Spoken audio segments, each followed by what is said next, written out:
Previously, I told you that I couldn't believe where I was at 3 months post Mounjaro. 4 months in, I have absolutely no words. However, before you say anything, it's not quite what you think. Let's go through exactly what has happened to my weight, the food noise and the hunger levels, and the emotional eating. And the thing that has genuinely shocked me at this part in my journey, which I didn't see coming. So for those of you that are new here, quick backstory. When I started out on this journey, I was 292 pounds or 132 kilograms or 20 stone 12 pounds. I was a UK dress size 24 and my BMI was 40.1, placing me in the morbidly obese range. I started Mounjaro on the 1st of May 2025 and I last used Mounjaro on the 25th of December 2025, which means I stopped 4 months ago. Now, at the 3-month point of stopping, I posted this video, which, to be honest, went a bit mad. And I gave you the real honest update of what was happening with my weight, the hunger levels, and the food noise and the emotional eating. And the response to that video was, in all honesty, completely overwhelming. So many of you are thinking about stopping, getting to the point of stopping, have already stopped, or are absolutely terrified of what happens when you do stop a GLP-1 medication. But you're not alone. I was there as well. So month 4, because this is where it gets interesting, as I've been documenting, and anybody that isn't new here will know, months 2 and 3 were probably the hardest. My hunger levels and my want to eat, every emotion and feeling that I had at times felt completely unmanageable. That voice, and if you've been on Mounjaro, you'll know all about that voice. You know, the one telling you just one more biscuit, or you're bored, go and raid the fridge. It was completely relevant at times. There were absolutely points that I thought, if this is how it's gonna be, then it really isn't manageable. It just didn't feel sustainable. And it felt at points like maybe this is a point where I'm going backwards. But I didn't, so here's what I did instead.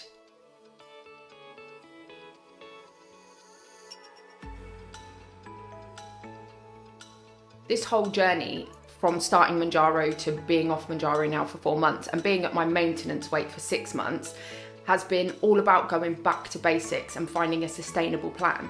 So quite literally what I did is I upped my protein 130 grams a day. I do strength training 3 times a week. I stopped focusing on the scales and I started shifting the focus to my thoughts and my feelings and the elements that I absolutely can control and change. And I noticed in month 3 and definitely in month 4 that the more that I've done that, the more consistent it's been, something has absolutely shifted. So what does all this mean for my weight? Well, this morning I stepped on the scales and 4 months with no Mounjaro and 6 months after hitting my maintenance weight, the scales have not moved. I have maintained the lowest weight that I have been since I was 12 years old. So no medication, just me and my good habits. Now, even though the scales didn't move and that doesn't feel that dramatic, I was completely shocked, and actually at one point I did think perhaps the batteries ran out, so I got off and got on and got off and got on, and they've maintained. I have still stayed at 9 stone 9 pounds, which for me is a 157 pound loss.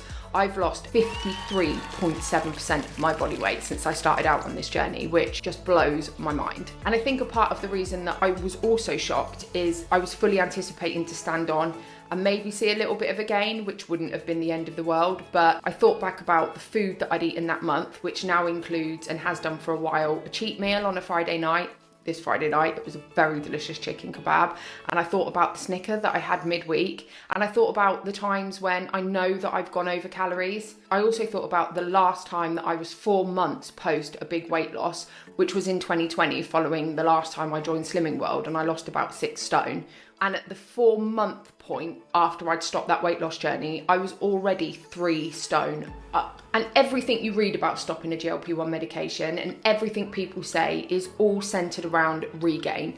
80 to 90% of people will regain all of the weight. You'll spiral, you won't be able to sustain it, it will not be manageable without the medication. And whilst I'm not underestimating that, and I know that that is really, really real for lots of people, and lots of people won't be able to continue without the medication, a huge part of me feels like that really doesn't have to be the only story that's out there. And if you want to follow this story properly, because I promise month 5 is already starting to look interesting, just hit the subscribe button. I post every week, unfiltered, no highlight reels of what exactly is happening at this point on in my journey post Mounjaro, and post losing 53.7% of my body weight. In my next video, I'm showing you how I got my arms to go from this to this in just 6 weeks. So what am I putting all of this down to? Because why can I manage all of this now with the emotional eating back and my hunger levels risen when I have never been able to manage it before? I've thought a lot about this because it's something that equally I'm not sure of, and if I want to break the cycle, I feel like I have to understand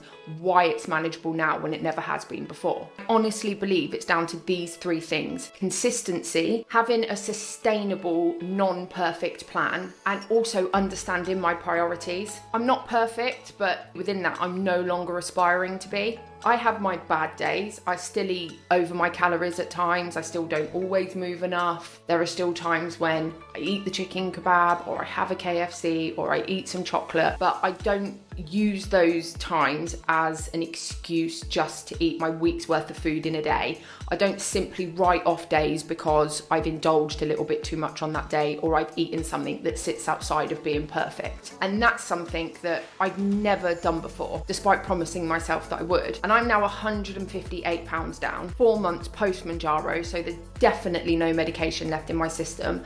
And I'm still going, and I still feel as in control and free as I did at the point of being on Mounjaro, which is completely new territory. So that's my 4-month update. I have maintained my weight. The hunger and the emotional eating have absolutely become more manageable. There are so few times that I'm having to go and take 20 minutes and write down this month where I'm at. It all just feels like it's blending into normal everyday life.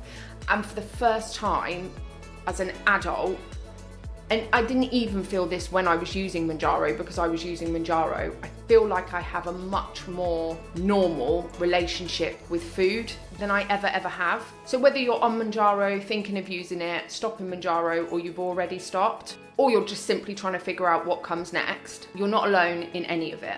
I'll see you next week, but if you want to know more in depth about the side effect that's still hanging around, that's less than desirable, I would like to see the back of, watch this video, because I go into it in quite a lot of detail, and I definitely think it will resonate with people and it's worth a watch. But any questions, do let me know, and I will see you in the next one.